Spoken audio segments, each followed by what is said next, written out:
Ok parfait, donc avant de commencer la vidéo, n'oublie surtout pas d'aller récupérer totalement gratuitement en description de cette vidéo ma toute nouvelle formation pour découvrir ensemble les bases de la meilleure stratégie d'analyse technique, les Smart Money Concepts. Vraiment la seule méthode qui te permettra d'analyser et de comprendre de manière professionnelle absolument tous les mouvements de n'importe quel graphique. C'est gratuit, c'est en description. Tu auras également en bonus les top 3 crypto-monnaies totalement gratuites que j'ai dans mon portefeuille personnel sur lesquelles je vise un x10, x20, x30 et beaucoup plusieurs bull runs. C'est gratuit, c'est en description. C'est parti pour la vidéo. Ok parfait, salut à tous, j'espère que vous portez extrêmement bien dans cette vidéo. On va voir aujourd'hui à quel moment acheter n'importe quelle crypto-monnaie. Dans la vidéo précédente, on a vu ensemble revendez toutes vos crypto-monnaies à ce niveau-là. Donc la vidéo s'appelait quelque chose du genre, donc revendez toutes vos crypto-monnaies ici. On a revendu absolument toutes nos crypto-monnaies ici pour les racheter plus bas et voir aujourd'hui pourquoi c'est un bon moment pour les acheter actuellement. Ok, excusez-moi, je parle de manière assez rapide car je suis en même temps en train de suivre un trade en direct que je partage également sur mon Telegram, mon Telegram en effet, mais surtout sur mon Twitter. Donc soyez un peu indulgents. Très bien. Donc on commence directement avec l'analyse précédente.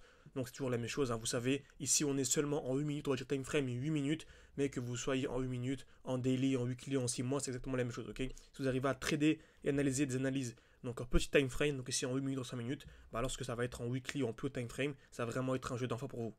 Parce qu'ici, vous avez eu seulement, entre guillemets, 56 minutes, même 1 heure grand maximum, pour essayer de sortir et au bon moment, donc prendre le trade et rentrer plus bas. Alors vous allez voir, lorsqu'on sera à la fin du bull run, vous aurez vraiment beaucoup plus de temps. Ok, donc exemple simple, on peut aller directement en 4 jours, très bien. Et lors du dernier bull run, on a eu vraiment le temps de sortir au bon moment. Ok, donc entre ça et ça, on a eu limite 100 jours. Nous avons eu en fait 100 jours pour sortir au bon moment. Et ça, on parle même pas du dernier bull run, on parle seulement de la dernière chute. Mais si on regarde vraiment le dernier bull run, bon, en fait la chute a duré. En fait, la distribution a duré 268 jours. Nous avions en fait 268 jours pour sortir au bon moment.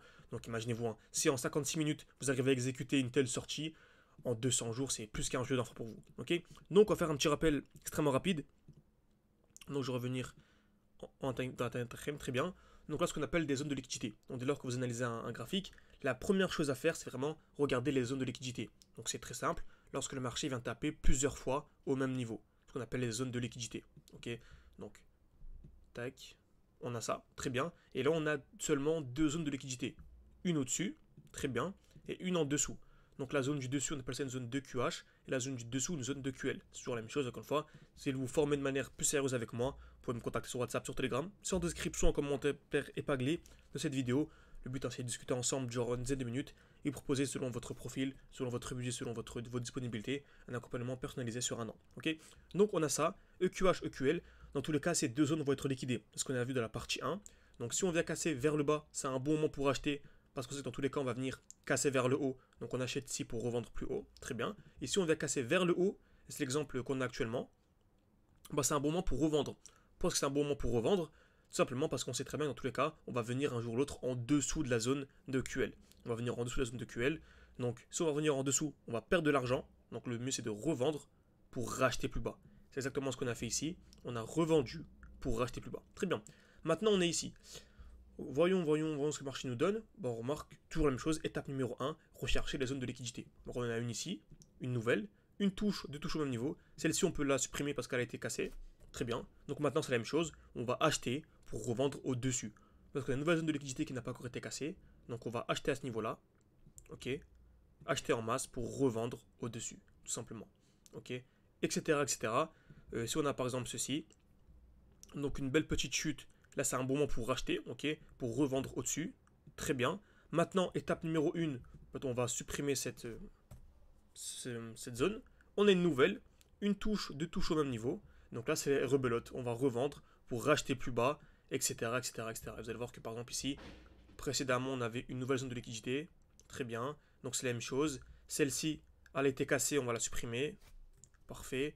On va acheter ici pour revendre où? Au-dessus, etc., etc. Ça fonctionne toujours de les manières.